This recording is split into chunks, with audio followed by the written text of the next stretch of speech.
What's up, everyone? Welcome back to another episode of the Heel Hookers podcast, episode 71. We getting right into it. Let's fucking go. Yeah. We got a terrible episode today. I can't hold it in. This is crazy. We had too much going on before we started that I got no respect for what's going on this weekend.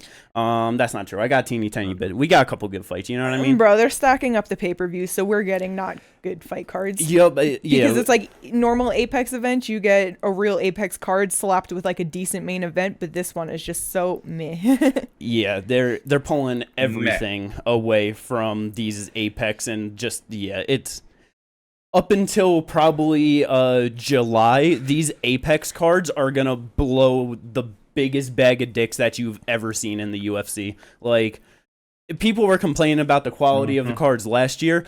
You're gonna be looking at these Apex ones, and it's going to be far worse than last year's in comparison. Yeah. I guarantee it. But the pay-per-views, the big fight nights, them shits are gonna be fucking popping. So that's really all that matters, you know. We get fights almost every weekend. It's good enough. I mean, we got 11 straight weeks of UFC, so. Yeah, dog. That's awesome. That's very nice to hear. Yeah. But before we get into all of the good, bad, and ugly this weekend, you know what I mean? All the bad and ugly. We got one good fight. We got one good fight and a good fighter. You know what I mean? If you enjoy the content, like and subscribe. It helps out. Let's fucking go. UFC Fight Night. What's this? Vegas fucking 93, fucking 184, Apex 45. I don't know, but it's Dolidze versus Imavov. There's probably like 80 different names. No one can ever keep up with it. I love seeing the little chit-chat on Twitter about it. It always makes me laugh. Yeah. Roman Dolidze, Nasruddin Imavov. Main event. You know, earlier before when I was like doing the rundown and everything, I was thinking about these two guys, and I'm just like, yeah, they're like, they really don't have a lot of notable things off the top of my head. And I was going to look stuff up, and I just didn't. I'll be honest. Oh my God. Because for what? The only notable thing is Roman Dolidze. Jimmy reminded me of this because this actually was really good. But when he finished Jack Hermanson, had him in a calf slicer and had like the ground and pound, that's fucking beautiful. Yeah. But like other than that, yeah, it's hard, man. Nasruddin coming off a loss to Strickland and then a no contest with fucking Chris Curtis. Yup. And now here he is in a main event. Hey, but he had a real good 3-fight winning streak against top tier guys like Ian the Hurricane Heinisch, you know, Edmund Head Movement Shabazian, Joaquin Buckley. I was about to say. And I feel bad right now because it's not like I'm a Nasruddin hater or anything. It's just like this topping off the card that we have is making me angry, and I just feel disrespect. Yeah, and it's not necessarily fair towards them, but it's just the card overall. Kate, he has a first round finish over Jonathan Manure. I'm sorry. Jesus Christ! I will say, like.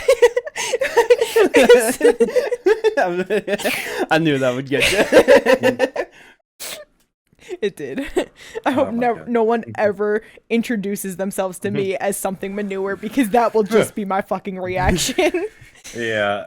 I'm sorry. But no, they are both solid guys. They're both in top 15 at 185. 185 division, it is starting to get better overall, like compared to the past couple years.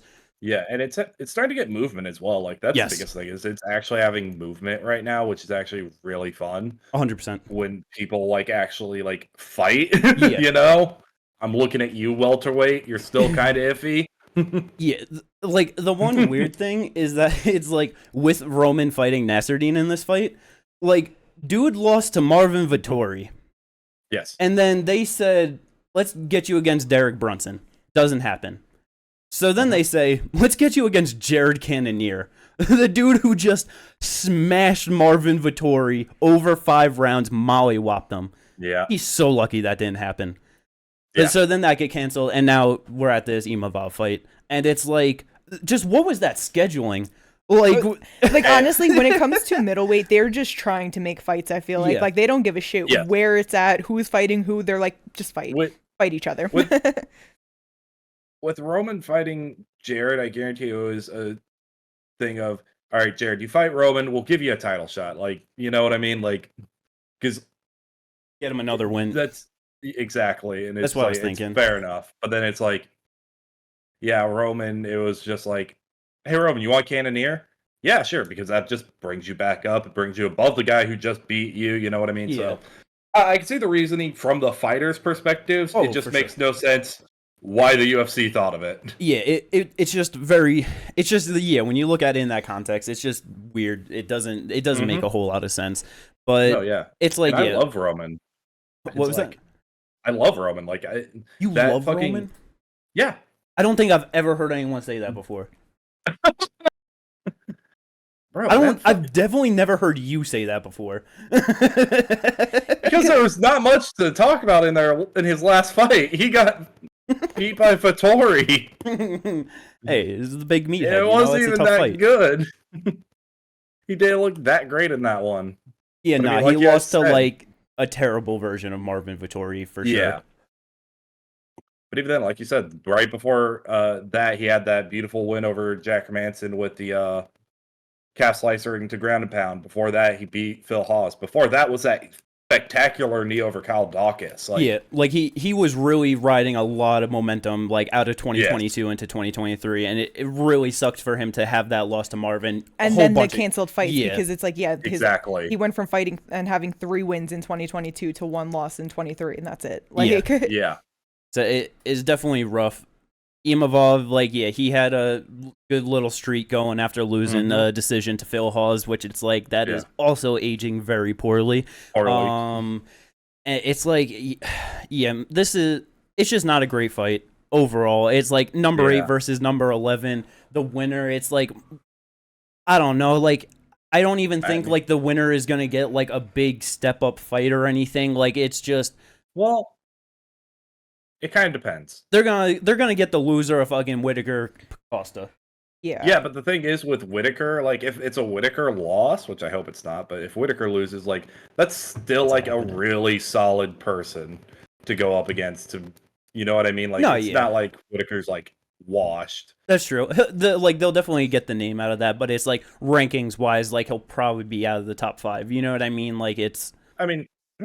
Well, probably with how the fucking rankings actually go, he won't be, but he'll probably be number 5 because they'll probably bump Cannonier up, bump Costa to 4, Whitaker to 5. Vettori gets bumped out of the top 5. Yeah, which is honestly very fair if that happens in that way.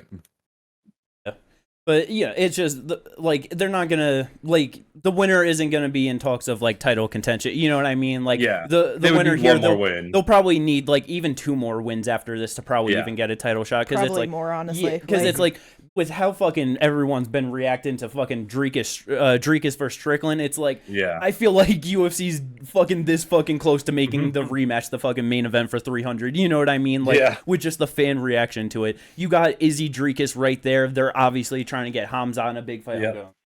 Like it's just, you got like Jared has on a solid 2-fight win streak that is 1 win away from being deserved. Like the winner definitely has some more work to do for sure. And it's like, and then you also have the other middleweight fight going on with Brendan Allen and Marvin Vettori. That involves top 5 talent. So we already have like multiple there are just so many moving parts, and Brendan Allen probably moves more seats than either Roman or Nasruddin in any context. Yeah, for sure. Although, if Imavov can get the win, it would be good for him because it's like he's only 27, and obviously the loss to Strickland definitely ages well at this point because, beating Izzy, becoming champ. And it's like the no contest with Chris Curtis. It's like that just sucks. Accidental clash of heads, like that's no one's fault. It's just like, as the main event, it just sucks because of where they're both at right now, like coming off of losses, no contest, like. I also did not realize that Imavov was only 27 years old. I thought he was slightly older than that, honestly. I thought he was like about 30-ish. No, so like it would be really good for him, I mean, he's still young. He's still early in the UFC too. What is he, like 4-2 in the UFC? 4-2 and 1 no contest. Yeah. So it's like, he definitely has time to work and like get himself up there, but it's like with Dolidze being 35, I know it's middleweight, so like, the age is a little different, but like his timeline is getting there. They got to move him. That's why he's like very much like I see him like if he wins, definitely it's like that Whitaker and then something else. Like, especially if he wins in spectacular fashion, it's like, okay, we gotta move with this guy. There's no real waiting on that. Yeah, and it's like, honestly, because like with the point of like you saying Allen moves more seats than both of them, I honestly like in any context, I really don't think that's true, because it's like Nasruddin, you can put him in France, and I feel like that's definitely gonna be something big. And then it's like Roman, he's from Georgia. It's like they don't got a lot of like top fighters, so it's like they're not gonna go to Georgia, but it's like, you know what I mean, like. No, I know, but like even then, like going into like Europe, that's even like relatively close to Georgia, because I'm pretty sure it's part of the EU. So there's a lot of free movement between countries in the EU. I feel like out of all the countries, like, and shit, learning and like looking up and shit, I don't think I've ever looked up where Georgia actually is located. I have no idea. It's just a little. It just doesn't feel right, but yes. I don't know, but like, you know what I mean. So it's just they got the countries behind them, you know what I mean, to potentially do better in that aspect. So I could see the winner of this with a big win getting like maybe like something better than even like Allen. I just feel like there's no motherfucking hype on Allen, which just sucks because he's been doing damn good, you know. But yeah, either way though, definitely Roman needs this win much more, but hopefully we just get a solid fight out of it, you know. We have because I don't think Roman's ever been 5 or even scheduled for 5 in the UFC. I wouldn't think so. I don't think so. But either way, hopefully it's good fun. That's all we could really hope for, you know what I mean? Moving on though. The co-main event, the people's main event. Money Moicano is finally back versus Drew Dober. This is a good fight. Fight of the night. Yeah. Oh, potentially. Well, it might not go long. I was just gonna say someone might get knocked out pretty quickly, and I mean, performance, but like because someone's getting a bonus though. Dober, an absolute banger. Always looking to knock out every motherfucker he fights on the feet. Most of the time within that first 5 minutes too. And Moicano, this dude, I'm pretty sure like all of his subs in the UFC are rear naked chokes, I believe. It's funny because I was just looking at he has a lot of RNCs. Yes. He only has RNCs. Yes. Even outside of the UFC. Yeah. Brought up Brendan Allen before. He's on that amazing rear naked choke win streak, but yeah, Moicano always getting them rear naked chokes. This one's really hard. The thing is, Drew can definitely get choked out. Yeah, 100%. Like 100%.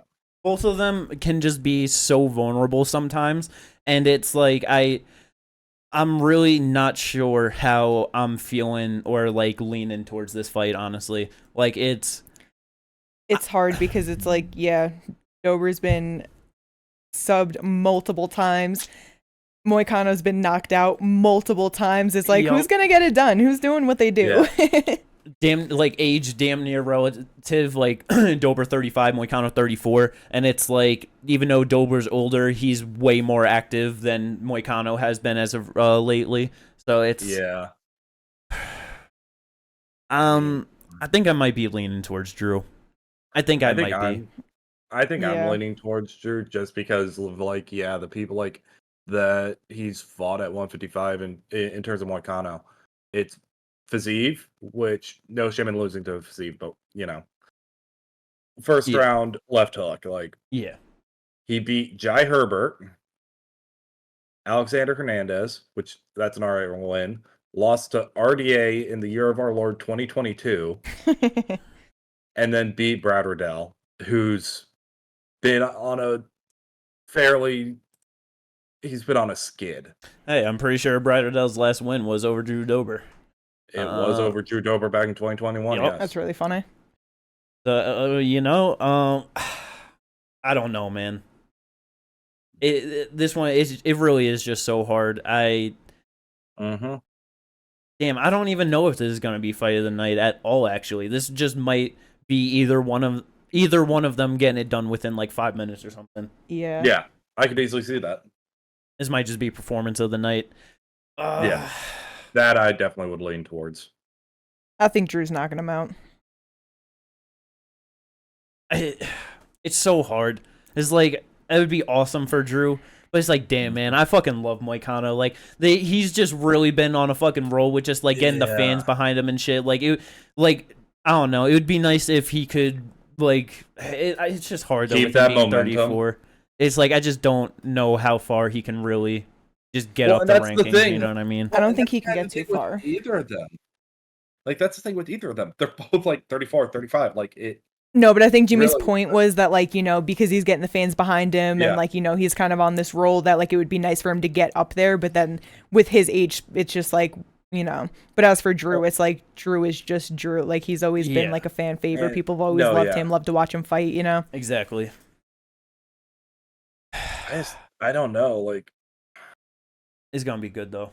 I'm, like, by far most anticipated and, like, exciting fight on this card. Like, they just... hands down, no doubt about it. Yeah. But moving on, though. This next fight's pretty good, too. Yeah. 170-pound fight, welterweight division. What was this? What card was this supposed to be on? I forget. Was it the pay-per-view? It was one of the pay-per-views. I can't remember if it was December 16th. Yeah. Okay. 296. Yeah. Very nice. Randy Brown, Muslim Salikhov. So, like, even when it was first booked, like, in my head, just like, yeah, banger, great fight, it's gonna be a good back and forth.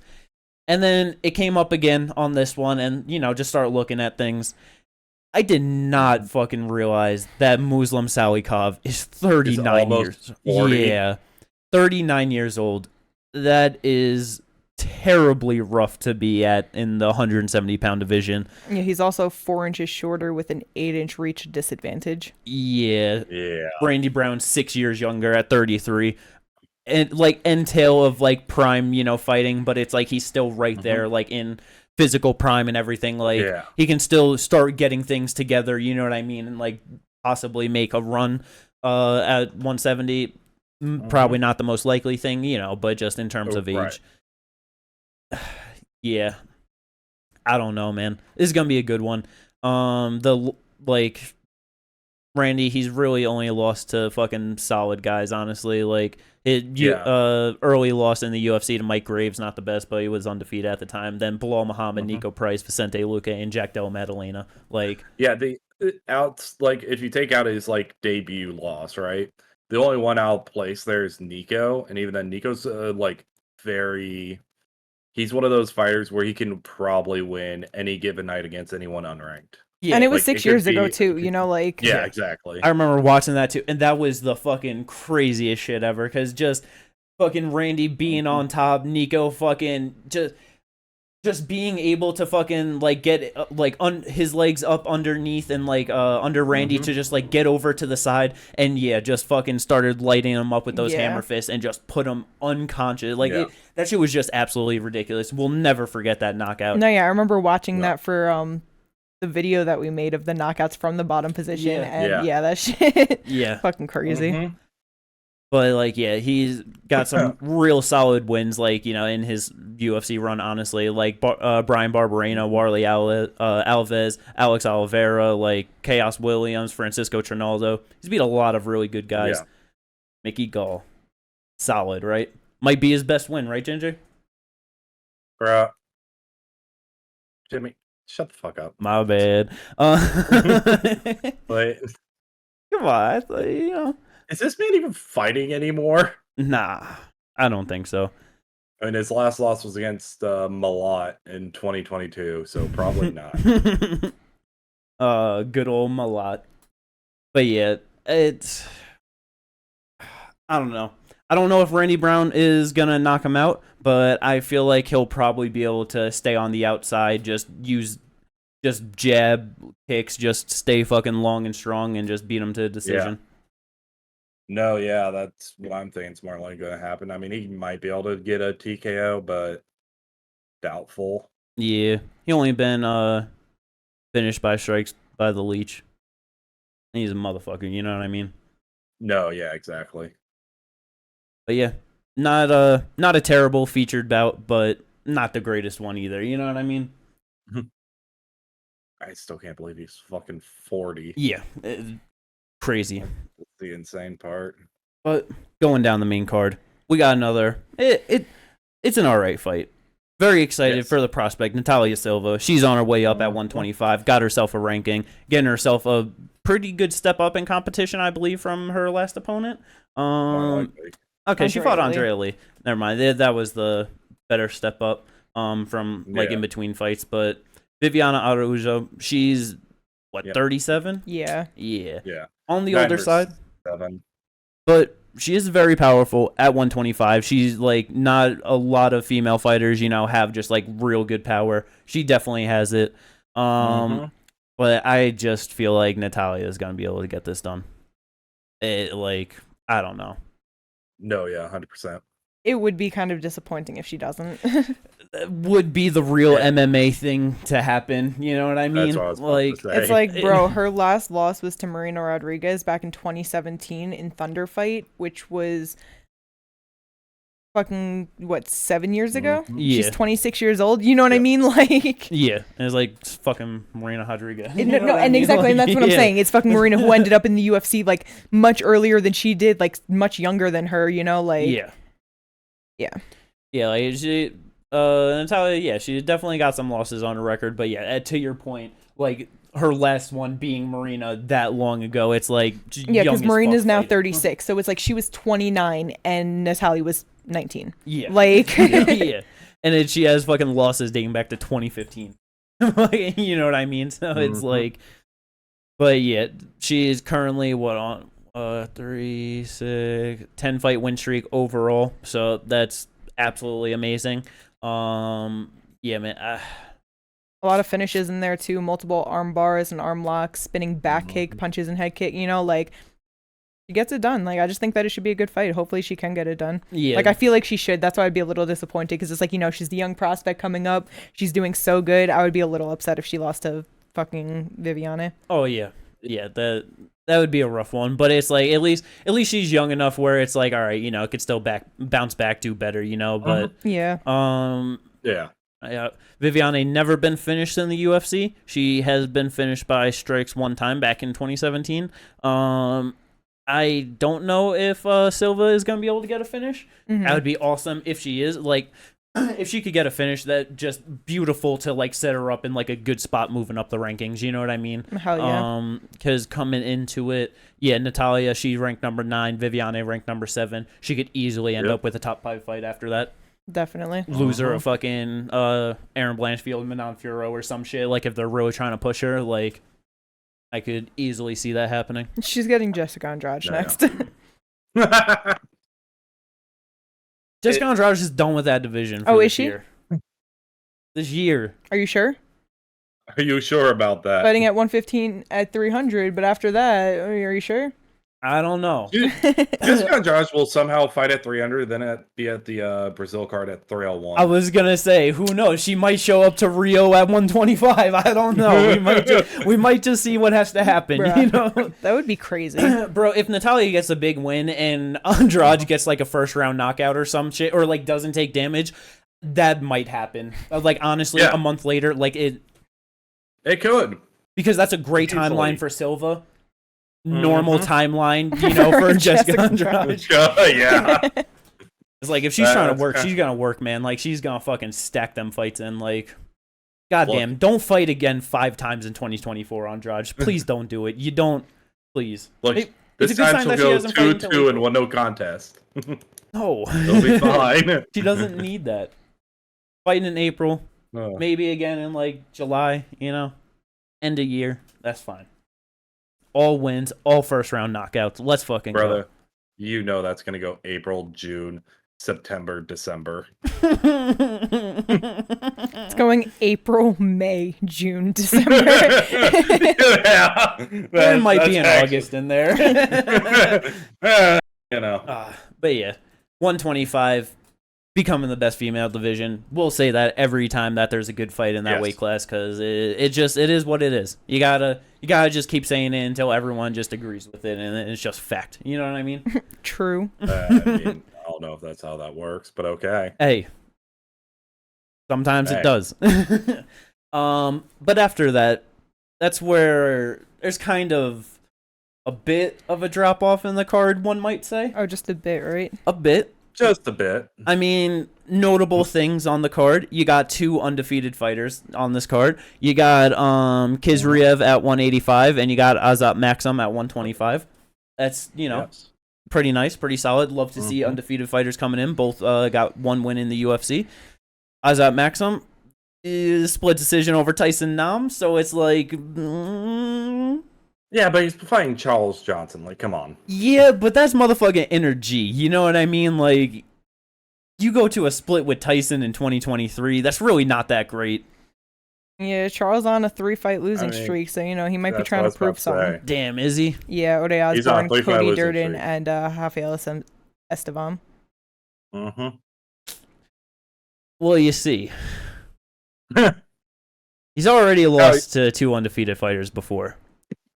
Yes. So it's not going to be 3. You know what I mean? No, Jimmy, that's not how that works. You look at the past to predict the future. The past says he don't do well against undefeated fighters. He lost to an undefeated fighter in his amateur fighting. Therefore, he's losing to another undefeated fighter. He's 33 years old, Charles Johnson, 2-4 in the UFC. Azat Maxim's 28. The signs are pointing to the upset. I'm telling you. It's not happening. I was about to say, brother, what signs are you seeing? Because I think you're going in the wrong direction. Jimmy never learned how to read. That sounds about right. Yo, that's not true. I could definitely read you Green Eggs and Ham, all right? I got that under lock. Let's fucking go. I was taking a sip right there, you bastard. Molly McCann, she's back. She's fighting at 115 in a rematch against Deanna Belbita for some reason. Well, because the first fight happened at 125. Yup. Deanna's been fighting at 115, and now Molly's making her 115 debut. So, now they got to run it back for the storyline, right? Yep, they definitely do. That doesn't exist. Deanna Belbita. 2-4, and one of those wins is over Molly. Excuse me. No, one of those losses. Oh, yeah, okay. She beat Hannah Goldie and Maria Oliveira. Not nice. Great wins. No. Molly's going to win again. Karolina Kovalkiewicz in 2023. Hey, that's fair. Karolina's on a fucking run. She's going to fight for a title. Mark my words. I've already said that. I mean, I don't know about fighting for a title, but she is on a run. She's doing good for her. No, How old is she? 38, 37? 38, something like that. Yeah. Crazy. I fucking love to see it. I was about to say, she's on a 4-fight win streak after a 5-fight losing streak. Yeah, she's beautiful, back. Man. Started that off like, awesome. But Molly at 115, she looks good. I do want to mention this real quick. I do love how her last win before the losing streak. Felice Herrig. Yep, and the first win of the new winning streak, Felice Herrig. Yep, it was beautiful to see. I loved it. It made me so happy. And that's how I knew she was going to win that fight. I was like, it's not going to be 6 in a row against Felice Herrig. You know what I mean? Like, that's crazy. Right. But yeah, man, 2-4 in the UFC to 6-5. They both got wins over Hannah Goldie. Molly did it much more spectacularly. Yeah, she's gonna win. Like you said, I feel like looking good at 115 too. Her true weight class. Yeah, for sure. Yeah, so we shall have to see how that plays out. Other than that, nothing. I ain't got nothing. Pete Rodriguez is back. He got knocked out by Jack Babadabalena. Landon Quinones is back. He lost on Tough. Very nice. Yeah. I didn't know that Pete Rodriguez had a win after that loss against Mike Jackson. Very nice. Good yes, for him. that was a beautiful knockout actually. Yeah, knee in the first round. Yep. Blake Builder is back. Yeah, this is the card. This is what we got to talk about, bro. Blake Builder. It's the card. Like, hey, we got 30 minutes out of this fucking card. You know what I mean? That's pretty damn good. We spent a lot of time on the main event. Yup. Yo, another tough guy, Gilbert Urbina. Yeah, I was about to say Gilbert Urbina's fighting. Yeah, I'm pretty sure he had 2 older brothers that were on Tough. Both of them lost and failed to get into the UFC, so good for him. He lost and made it into the UFC. Very nice. Yeah, exactly. It kind of shows you the level of entry these days, you know what I mean? You can lose on Tough and Contender Series and you're still almost guaranteed at some point to get in because you got that opportunity there, so it's, you know. Yeah. I mean, he was in their, de facto feeder league for a couple fights in LFA, so. Very nice. Yeah. Yeah, not a great card, and next week isn't any better. But we got some fight news to talk about at least, though. And there's some pretty good things.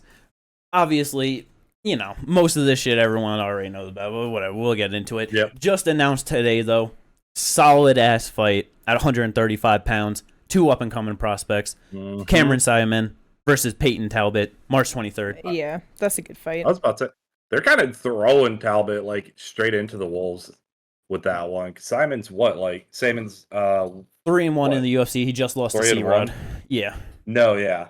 So it's like kinda... I was saying that before, where it's like, damn, like I wonder if it's too much of a step up, but realistically, it's like Cameron he has 4 fights in the UFC, but it's only 4. It's not like he's out here with the most fights, and it's like coming off of the loss. You know what I mean? It's not like, I don't know. It's not like he's getting this top contender right away. It's just another up and coming prospect who just lost to a different one. But it's like previously, like his loss. I mean, his wins were like solid, but you know, Terrence Mitchell, Manny Martinez, like they're good, but I don't think that it'll be too much on Payton.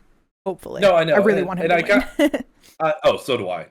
But I got like the way I was looking at that when I said that was the fact that if he had beaten C-Rod, he was immediately probably going to be fighting like number 15, number 14. Like he was going to be fighting for a top 15 spot. That's very true. That's where I was like, that's where I'm coming from with it. So it's just like kind of just a jump in like an actual deep end, but it's 135. Sure. There's nothing but deep end. Yeah, no, that's very true. Yeah, and didn't think about it like that.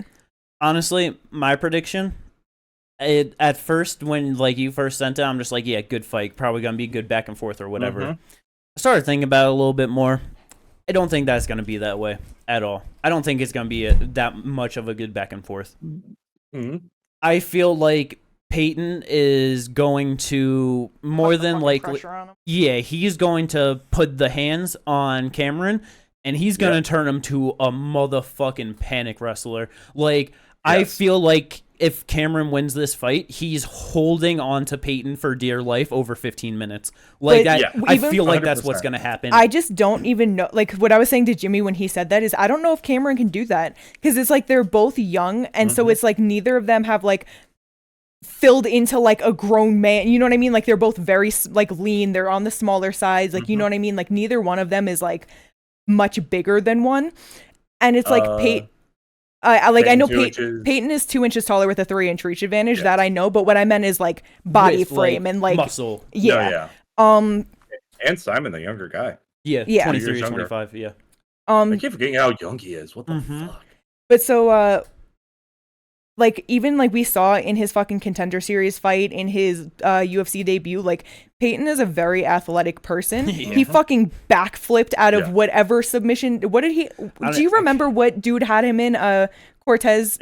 It wasn't even like a submission. I'm pretty sure he like was trying to go for like a single leg or like something. Like he had his leg and he did have the single. That's what it was. That's what it was. Thank you. I couldn't remember exactly what it was, but you know what I'm saying. You brought that up earlier, and I kept on playing all these different grappling positions in my head. And I'm like, you can't backflip out of any of these. That's insane. But I couldn't think of what else it was. Thank you, Ginger. But either way, you know what I mean. Like the athleticism of him and just like the pressure that he puts on. I'm not sure that Cameron will be able to just hold him there. Well, no, hell no. So like that's the thing. It's because of that where it's like if he's able to win, like that's all he's going to be able to do. Like because he's very good at getting the takedowns, holding position, and going for good ground and pound. You're not good. Like it's just a classic thing. Like when you have someone that's good with ground and pound and they're fighting someone that's like good at defending and moving on bottom, that ground and pound gets dialed back so much because they're looking to control the position. It's like that. Yeah, that's we're what definitely going to be able to see more of Payton's grappling in this 100%. For sure.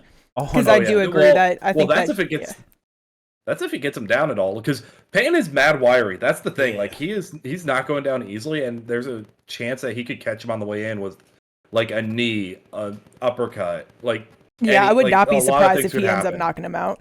Yeah, like exactly. Like I have less of like I'm way more confident in this being a spectacular show out performance for Talbot than like a good back and forth between two prospects. Like if Cameron wins, I feel like we're still going to be talking about Payton Talbott afterwards. Like, I could almost guarantee that. It's like all of his wins have come by finish other than his Contender Series win, which we all saw. The only reason he didn't get the finish is because Reyes Cortez is stupid tough for no reason. And I don't think Cameron's that. I don't think Cameron's dealing with that. You know no, what I mean? like, there's no way Cameron has that same heart that Reyes has, because the way that Talbot was putting it on him, he's putting Cameron out with that. Yeah. Cameron is not going to be able to deal with all that. But yeah, so that is an absolutely great matchup between two young-ass guys at 135 pounds. Oh, yeah. Next little thing to bring up. We were so goddamn happy last time we were talking about fight news. Like, yeah, Vicente Luque, no brain damage terribly in his next fight. Let's go. Well, it turns out it was UFC doing UFC things and just, like, announcing fights. And Sean Brady's injured, and that fight is not happening. Which, like, I wish Luque was injured. Because with Brady being injured, it's like, okay, who's he going to get? That was the grappler to give him. Jeff Neal pulls out on short notice, and Vicente fills in to fight Ian Gary. No. That's not going to happen. I was going to say, it won't be main event. They'll have to find a new main event, but you could slot Neil Magny in there. What they'll actually end up doing if it's longer, because I'm pretty sure Sean Brady said he'll only be out, like, he just needs like another month or two. So they might just try to reschedule that fight. I hope. Best case scenario. Or give him more time against him. Yes. Or they slot in Renat Fakhretdinov. No. No. Don't say that. Take that back. Cut that out of the podcast. Yeah, I don't want to see that either. I don't want to see it. I'm not saying I want to see it. I know. Saying, like, it could happen for sure. With what the UFC sometimes he's gonna fight anyone. He's just like Gilbert. He's fighting he'll anyone. fight any of them. Terrible. Next thing up though, Umar. Apparently he's got to fight for March 2nd. But apparently Corey Sandman, he is definitely not going to be ready on that timeline. So if they're looking to give him a step up, which obviously with them trying to fight like him and Corey, like that's what they're going to do, it's got to be either Rob Font or Dominic Cruz. Those are the only people that make sense to me. Because everyone else from the champion to Song is booked other than Corey. And Corey's not ready. Dom Cruz. I feel like it's more than likely Rob Font, though. Yeah, more likely it's Rob Font. I only want Dom Cruz so we can get him off commentary for a while. You think fucking Rob Font's taking that fight after getting grapple fucked from a one-arm Corey? Yeah. It's going to be Jonathan Martinez versus Rob Font and Umar Nurmagomedov versus Dominic Cruz. I'm so fine with that. I'm 100% fine with that. Right now, book it. Solid. But yeah. And then Mario Bautista versus Pedro Munoz. Yeah, let's do it. It's right there. UFC, hire me, damn it. Right, they hired that other fucking guy. Brian Keller and Cody Garbrandt. Okay. This next one, Ginger, I'll let you bring this up. This is all for you, buddy. I just threw that into the fight news just because, but yeah, no, Trevor Peake's coming back fighting. What? Charlie Campbell. Yeah, you didn't put the date in there. I was going to say the date, and I missed it because I was like, I don't see a date. On April 6th. Week before 300. How bad of a fucking Apex card is that going to be? Hooray! I mean, UFC, hold up. What is even on that card? Nothing, probably. We'll get there eventually. But yeah, I know that Trevor Peake's your boy. You know what I mean? So that's why I figured throw it in there. But the next one though, this is actually some good shit, some big shit, some great shit. Andy Foster, definitely the best commissioner out there in any state across the United. He's by far the best. Actually, trying to do good shit for the sport of MMA. But he's looking to propose some rule changes out here to the unified rules, which would be great. The first one after UFC 297 and just the controversy of Arnold Allen and Mozart with the knees to the ground opponent and all that. Just like, fuck it. He doesn't want you to be able to play that game of, I'm putting my hands down and to prevent that. It's like commit to being up, commit to being down. You're going to have one knee or something else like other than hands or feet touching the ground to be classified as a downed opponent. absolutely amazing. That's like one step closer to the knees of the ground ahead. He said that he's not there yet, but hey, he ain't there yet. That's all. Hey, we're inching that baby steps. He allowed motherfucking power slap and BKFC in his state. Let motherfuckers knee each other to the head of a grounded opponent. You know what I mean? Yeah, the only reason he didn't let one is because he wants UFC still fighting in California. Yeah. I guarantee that's the only reason why. Probably, honestly. But yeah, so absolutely amazing for the sport. The next one, he wants to get rid of the 12-6 elbow, which it's like finally, like it just it's taken too damn long, to be honest. Yeah, it's like it's fucking stupid. Like, I love that for this point, just for like the Jones dick riders that can just be like, well, he got DQ'd, he has a loss. You know what I mean? Like it's there. But in all reality, it shouldn't be a rule. You know what I mean? Like, it's just it shouldn't have been a rule, but you fucking spinning, fucking wheel kick someone right to the dome, but you can't fucking throw a strike that way. But you could do it that way because it's slightly angled. You know what I mean? The dumbest fucking thing ever. Get it out of here. Or if you're on your back, you can do it that way. Yeah, because as John McCarthy explained, if you're on your back, a clock isn't on the ceiling. It's not 12-6 anymore.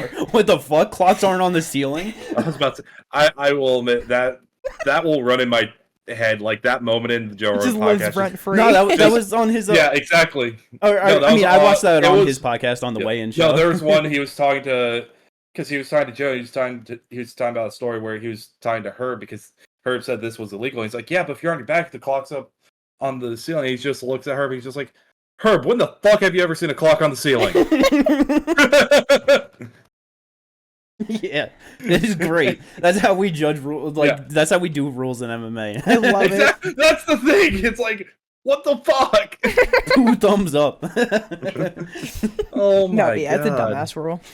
Oh, that's great. It's always been a dumb rule. Yeah, so that shit would be fucking awesome if we could get that shit changed. And maybe also with that, can we also get like the unified rules, like actually unified? Actually unified? Like that's also, it's like, it's great to be like, the unified rules, but not all 50 states even run it. Like, no, seriously. That's why I will keep pushing it for it until it either happens or they actually unify the rules. Just a national commission for MMA. That's all, like, it needs to be, is a national commission that just delineates the rules to the states and tells them this is what the rules are. Yeah.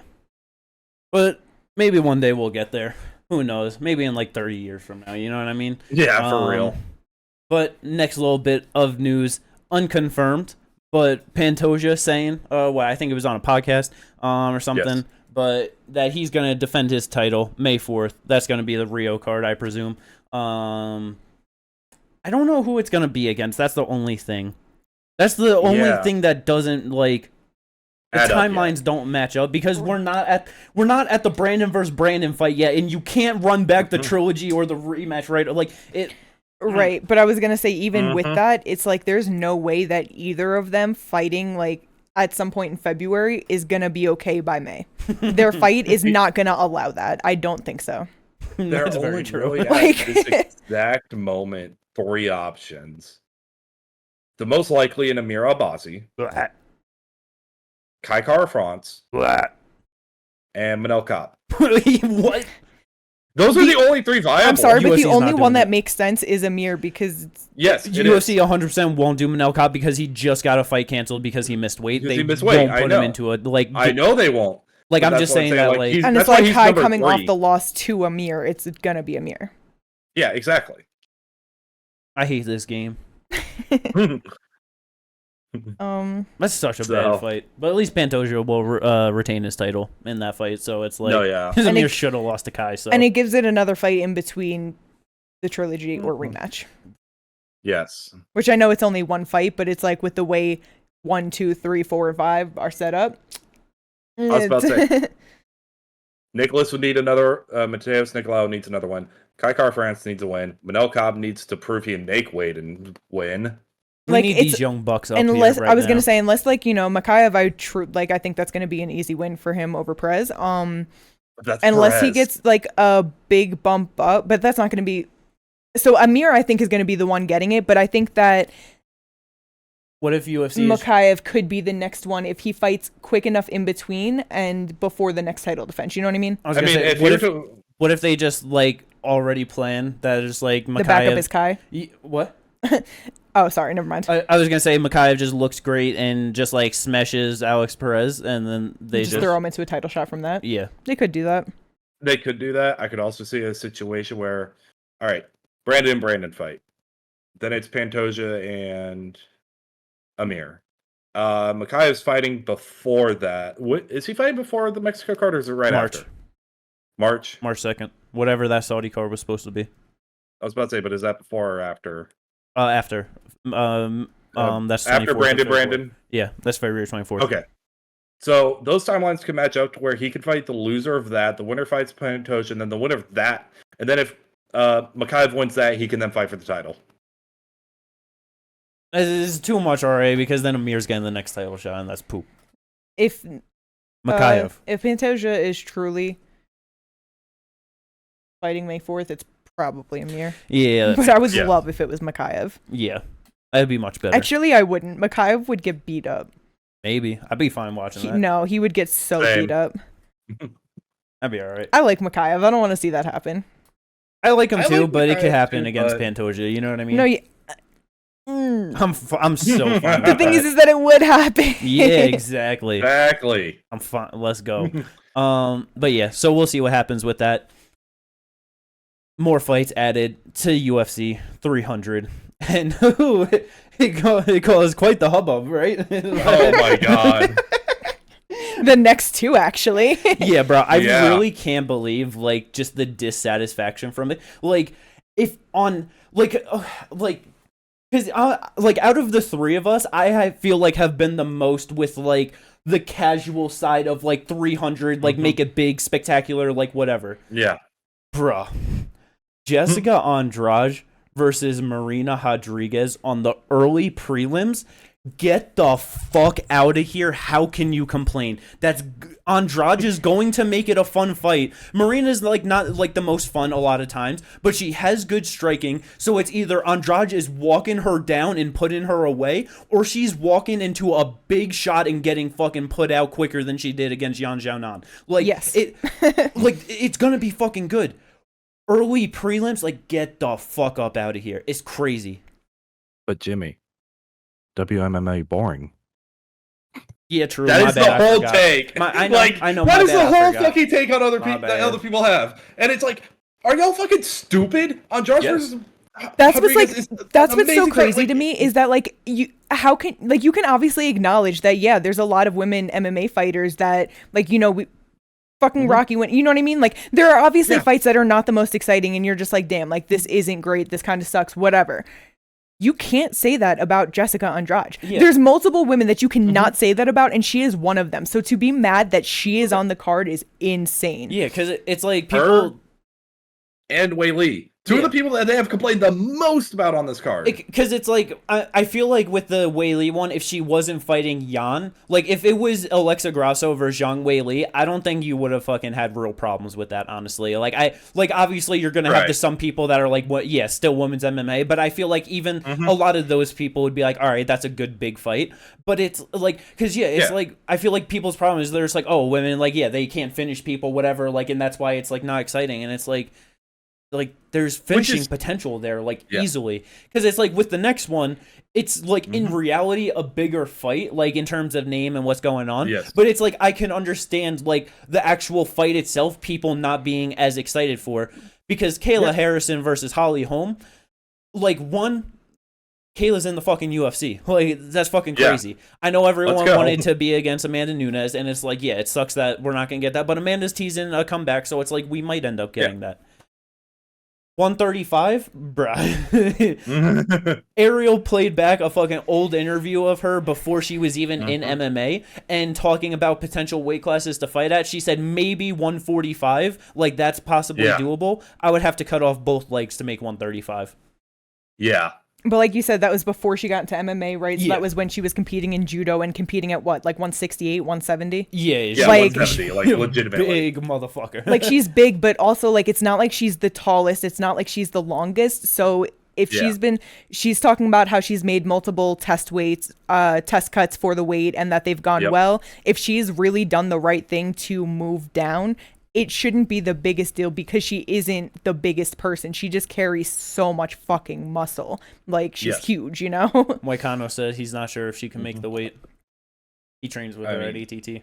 Oh, really? Yeah. That's he said she's big. Oh, yeah. I can 100% see that. But I mean, like, seeing that picture that of her and Dustin Poirier, you know, Dustin. She looks so much smaller. Like, she looks smaller than fucking ever there. So it's like even seeing that, and like if she's feeling healthy, feeling good, I think that, you know, she's been fighting for long enough, and I think she has a good enough like team behind her that they can make the smart decision. Like, I have confidence in her and her team that, like, if they've been making the test cuts, if she slimmed down, if they say she can do it, I think that she can do it. Yeah, man. Like, how many fucking PFL tournament runs has she done? The fucking two times back to back at the Olympics. Like, the fucking ultimate professional. You know what I mean? Like, exactly. I really, if she says that she can make it, I feel like she can. It's just like, how does she look? Because if she's drained and doesn't have like that strength and shit.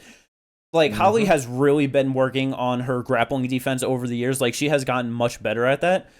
Like, I really just hope this isn't a fucking, like, they're just clinching on the cage for 15 minutes. You know what I mean? Like, that's just the one thing that I'm just like, damn. Like, that's a possibility. And that's why, like, relative to Andrade and Marina, it's like, I can understand people being, like, a little more about this. But it's like, I don't know. Just... Even, like, the potential of that, it's like fucking Kayla at 135 in the UFC. Like, to me, it doesn't, like, that's big enough. Like, she's fighting a top 5 person. If she wins, she's in a title fight. Like, and again, she's more likely she's going to be on the prelims as well. Oh, yeah, 100, easily. Something that, I do want to throw this out there. Early prelims and prelims, something that half these motherfuckers don't even watch. So, like, I don't give a fuck about their opinion on it. That's like, also a good point. What the fuck is wrong with y'all? Like, y'all are complaining about fights y'all aren't even gonna watch. Yeah, man, I don't... People, they fucking suck, man. Like, it's... So many of these prelim, like, damn near every single one of these prelim fights on any other fucking pay-per-view could be, like, a pay-per-view opener somewhere in there. You know what I mean? Like, they some of them a feature bout. Yeah, like, it's just, like, co-main events, like, yeah, if you have a big title fight, like fucking having Yuri in your co-main, fucking having Aljo in your co-main, having fucking Charles Arman in your co-main, like, those are Justin Gaethje, Max Holloway, like, fucking Charles Benny was a co-main to fucking Amanda. You know what I mean? Yeah. Like, bro, it is fucking it's just crazy because Sadiq Youssef and Diego Lopez would easily be a feature bout on most other pay-per-views. Yes, like that. It's insane. People's with the way the fight nights have been, they could easily main event a fight night. Like, if they weren't on this paper, you know what I mean? Like, easily, because it's like, come on, Sadiq already has, and Diego has a huge upside right now. He has a huge fan base. With like Diego's fucking run in the UFC so far, it's like. Or, like, if they book that as a fight night main event, like, I feel like that's getting more positive reactions than Dolidze Imavov. You know what I'm saying? 100%. Yeah. That's why I got thrown on UFC 300. No, exactly. Like, it is. Nicola's been opening pay-per-views, and when he was, like, coming into the UFC. Yeah. Like, it's crazy.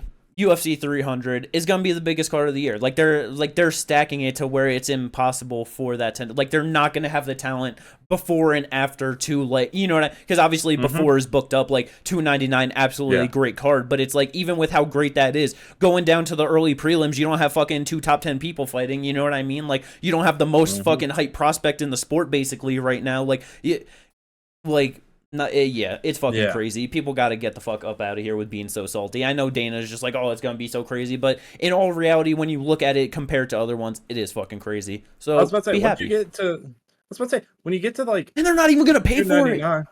Yeah, to your point, too. They're not going to watch the prelims, and they're not going to even buy the main card. Like...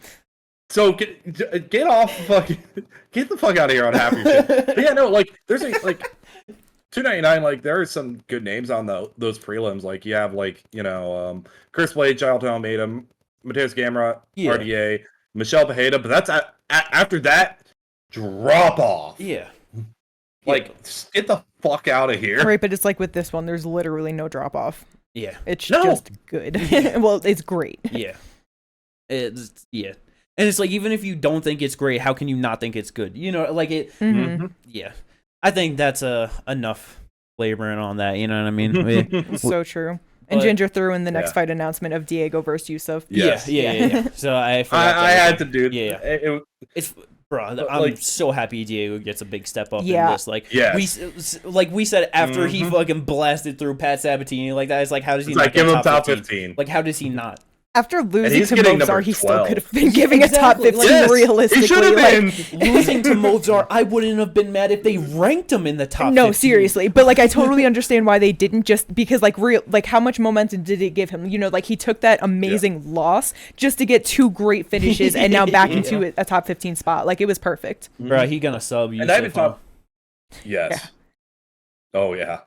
It's gonna be sad. I love Sadiq Youssef, man. I know, I'm so happy he's been back on his fucking YouTube, fucking doing those fucking fight breakdowns. It's fucking great. Professional breakdowns. Yeah, beautiful to watch.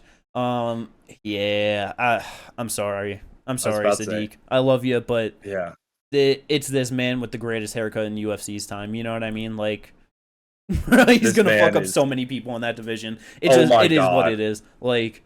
He's got the striking, he's got the grappling, he's got the aggressiveness, the physicality, like. And that's the thing, like, after he fights Sadiq, like, who does he fight after that? Because, like, whoever he wants. Damn. Bro, whoever the UFC wants him to, I don't know. Like, real quick, I was just thinking, like, that and 300 stuff, like, it's crazy that, like, because how Aljo's, like, fighting Calvin Kattar, that Aljo saying that he got offered 4 people, I believe. He said 2 of them were unranked, or basically Calvin was the highest guy that he was offered. Yes, and he was offered unranked people out of 4 people. Diego was one of them, probably, but yeah. What? Yeah, the disrespect to Aljo, man. That is so hugely disrespectful. Up. Like, for him to be asking for Max Holloway, which is so deservedly so. Like, and you know, obviously, like them saying Max has other plans, and we see what they did, but it's like, You could have done something else with Ortega and Yair, and like you could have slotted Aljo in there, like. I mean, especially Ortega, like. Yeah. Ortega should have been fighting down. Yeah, but just the disrespect, man. It's like, I know, like, I don't know, Aljo's not the fucking, he's not the most fun guy to watch or like whatever. He's like doesn't have the greatest style, but it's like. The hate that he gets is just it's so undeserving. And it's man. like, even the disrespect from the UFC, like, bro, what did he do? He won the title via DQ. They act like he got on the mic and said, "I'm never gonna fight for the UFC again." Like, shit. Yeah, man. But I just hearing that, I had to bring that up because that shit was just crazy. That's insane. Yeah, but more news. PFL, a little bit of news there. In their tournament coming up this year. No women's 145 division this year for the tournament, but they will have flyweight, which they've been having some flyweight fights and stuff. I'm gonna assume that they're probably gonna have to put the fucking Dakota I'm sorry, I can't fucking remember her name. But the girl that won the PFL Europe tournament at 125 in 2023. I'm gonna assume that they're doing that to probably build that around her, because they don't have anyone in that division. Well, I guess they did get Bellator in 125 too. So yeah, that's very true. Yeah, with it, I just hope that Larissa like made the choice that she didn't want to fight in the tournament, because it really sucks if she wanted to, and then they kind of just like pulled that out from under her. You know, they probably did. Yeah, it sucks because she's fighting Cyborg, but she probably got a bag for that. So no, yeah, true, but it's just like, well, it's not confirmed that she's fighting Cyborg. Like, they were trying to do fucking Kayla Cyborg, like literally, like not even a week before fucking Kayla got announced to fight in the UFC. Don Davis is on Ariel's show saying that Kayla's got one more fight with them and that he's confident that she's fighting one more time. And then boom, UFC's got her. Like, so.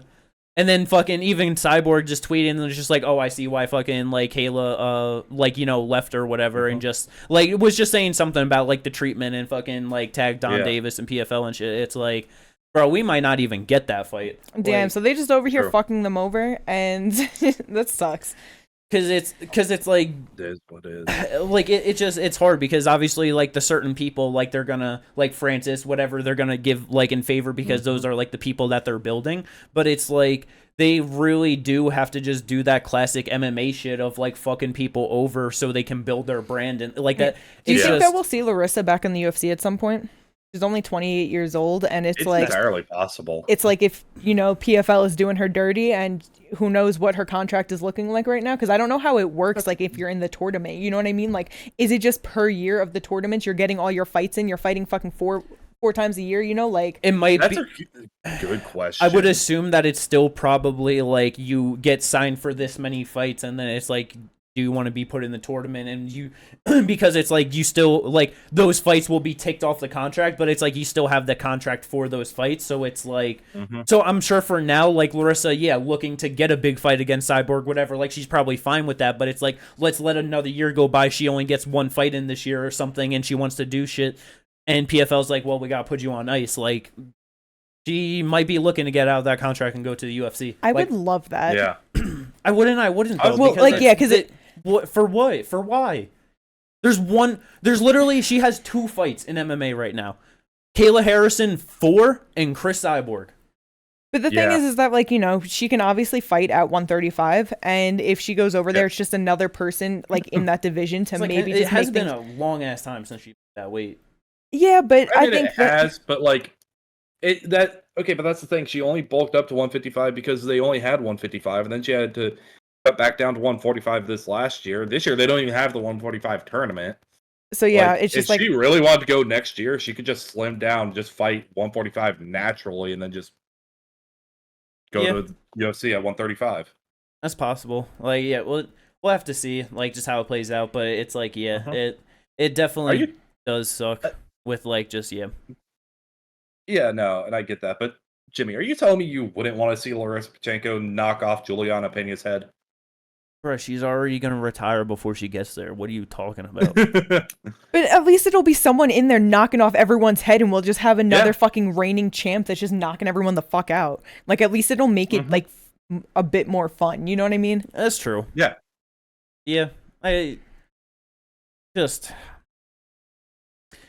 I feel like a year and a half ago, 145 and shit, like just all that. It was looking so good. The potentials of like the big fights there. Now there's just nothing. It's like we've just lost all our big fights. Kayla left PFL and Amanda retired. There ain't nothing left.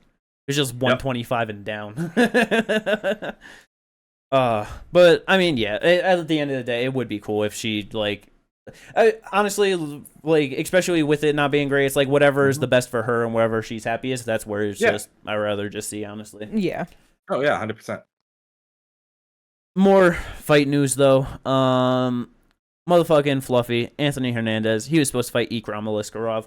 Ikram pulled out, very sad, but now he gets Roman Kapilov. Yes. Gonna be a fun fight between striker versus grappler. 185. Oh yeah. See how that goes. Pretty sure Kapilov's on a pretty solid run right now. I think like 3-fight win streak, something like that. If I remember right, yes. And Fluffy at 14, so yeah, could get a nice little step up into the rankings. So that could be very good.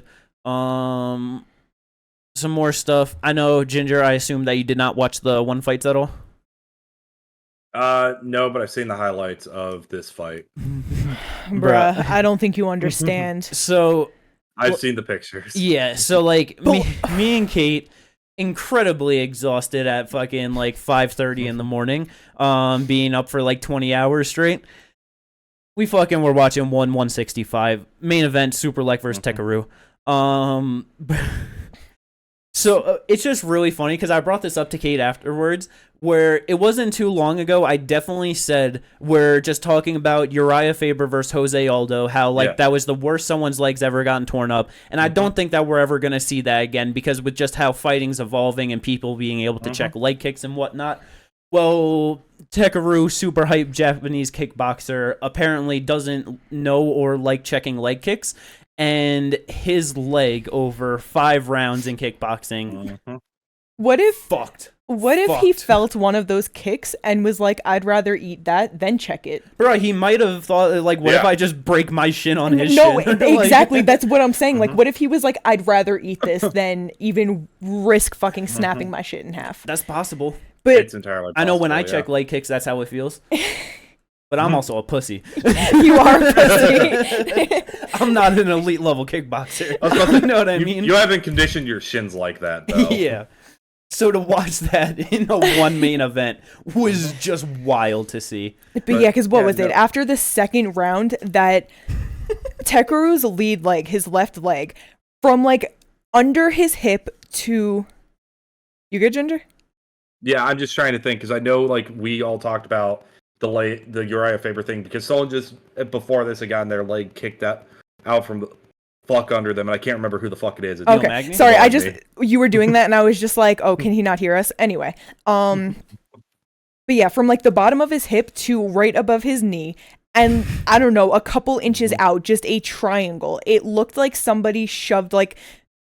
It was like you're wearing pants and someone shoved a pillow in it. You know what I mean? Like, you could just see the noticeable bulge of the whole fucking rectangle there. It was disgustingly swollen. Yeah, like for me, like the one angle when I first noticed it, it kind of looked like that one side, like his thigh was just extra muscular, and like you could just see that, like that clear definition. You know what I mean? But you knew it wasn't definition. It was just swelling. Yeah, man. And then the next day he posted a picture. Oh yeah, and that. Yeah, I saw that. Bro, that was so bad. I can't even imagine what a day two after when that bruising really sets in more too. Like, oh my god, bro, vicious. Man has to go to the hospital and then just ask them to put him to sleep for a little bit. Just give me some morphine, brother. But yeah, fucking, he had that great third round where he put it on Superlek, ripped him with some big body shots. Superlek even said after that, like, he just kind of felt his body like freeze up. He couldn't really move, and he's just like, I just have to survive. Like, and yeah, almost got him out of there, but then just continued getting basically ripped apart by leg kick, 1-2 leg kick, jab leg kick. Like, that's basically what Superlek did over 15 minutes and destroyed him. Yeah. Destroyed him. And then Chatri shat on Japanese fucking martial arts afterwards. Which is insane to do because weren't they in Japan? Yes. Yeah, he went to Japan trying to build that market and then just shits on them. Like, he said, Japanese martial artists across every martial art comes to one and they get destroyed. It is what it is. Bro, what? But realistically, like with the Takeru fight, it was interesting because Superlek did not want to go in there with him. That's why he kept with the 1-2s, the jabs, and the lead leg kicks is because, bro, like Takeru's hands are fast and they're heavy. Like, he can sit down on his punches. He was hurting Superlek in the third round, like you said. If that fight was with Rod Tang, that would have been such a banger because Rod Tang is too willing to go in there and punch and be punched. So I think we would have seen hands flying. Yeah. I think it makes sense for the rematch to happen because Rod Tang just lost to Superlek and now so did Takeru. So, like, I mean, not the rematch, the rebook, yeah. Yeah. I think that'll be a great fucking fight.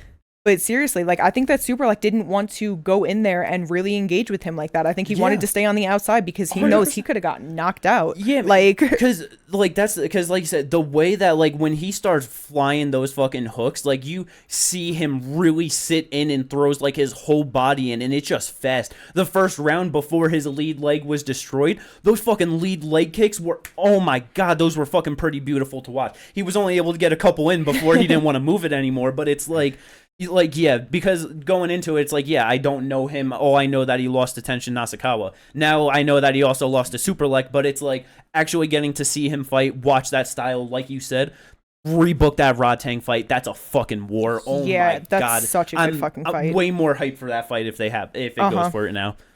2 thumbs up. Let's fucking go. 4 thumbs up. Yeah. But yeah, so that shit was awesome.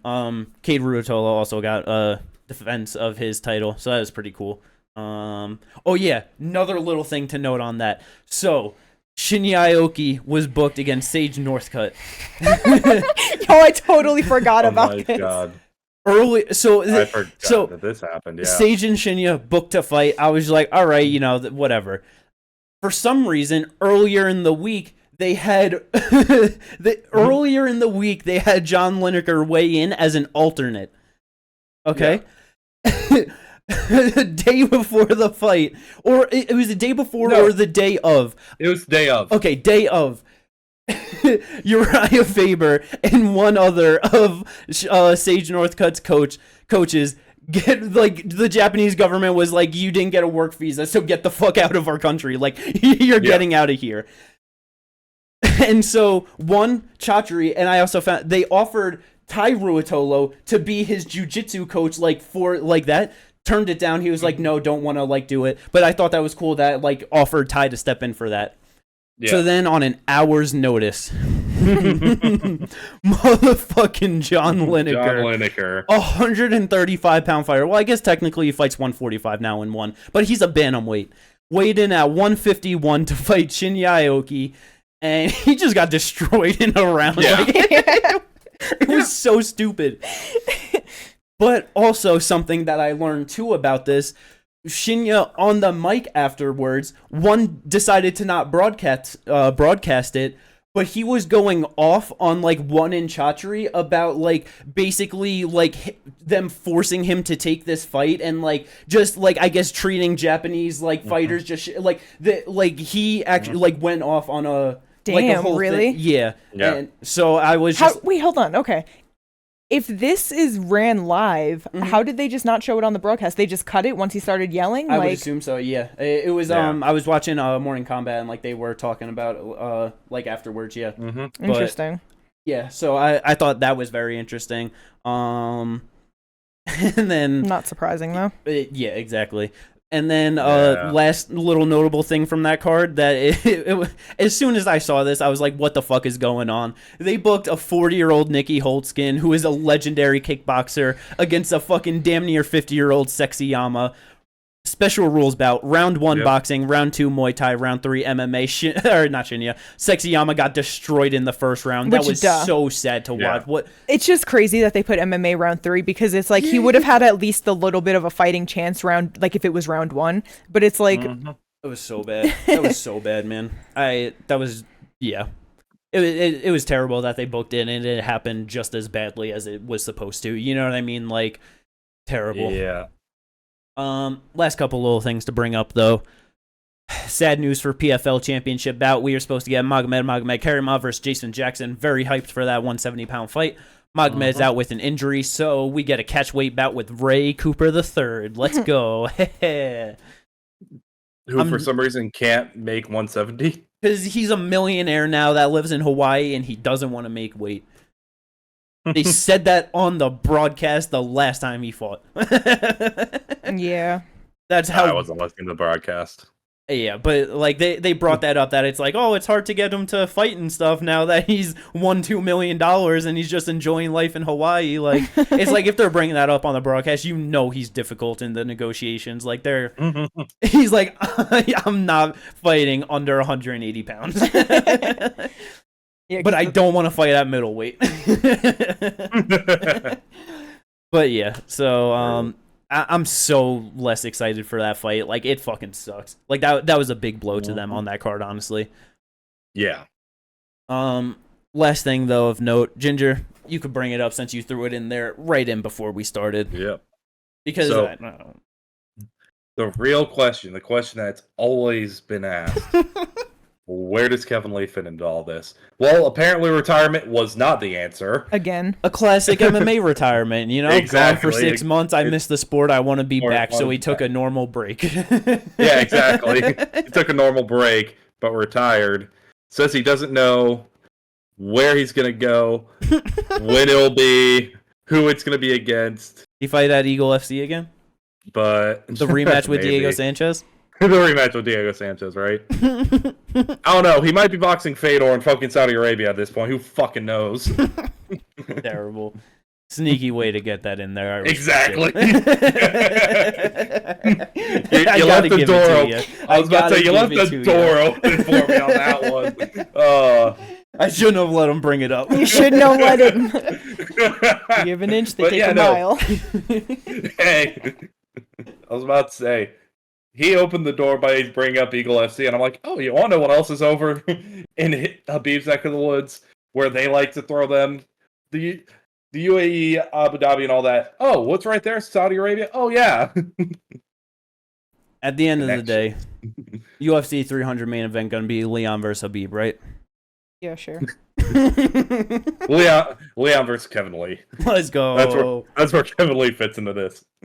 But that's it. There ain't nothing else to bring up. Pretty solid amount of shit going on this last 2 weeks actually and stuff because didn't have one no pod last week because no fights, no big fights going on, no UFC fights. That's the real thing. They had BKFC prospect and they series that sucked. They're being very selective on when they fucking announce fights. Yeah, Dana, I'm pretty sure his time's up. I saw a post earlier in the week that was like he's got 3 days to announce the main event or he gets oiled up, and that time is definitely up now. Look, he's hiding. He was able to postpone that because they said on the UFC on one of the fucking on a post on Instagram, if it gets 10,000 likes, he'll announce it this week. It got over 10,000 comments, so it worked. But but I guarantee you, because it was fucking Nina's shit, it's gonna be another fake out, and everyone's gonna be pissed again. He's gonna hit us with a fake out? That's fucking crazy. He's in cahoots with Always Sunny. He learned some things. Fake out. Sorry. I had to. But right shirt. Yeah, I didn't even realize. I was looking at the thing. I was like, "What's Tuar?" Jimmy, you're a fucking idiot. Please end it here. I'm ready to play Pow World. Oh. I hope everyone enjoyed this one. If you did, again, like and subscribe. Maybe check out me and Ginger streaming on Twitch. We got the links in the description down below. We'll catch you in the next one. The review for the fucking Apex shit. Let's fucking go. I'm winning Topology again. Peace out, everyone. Yeah, okay. No, you ain't.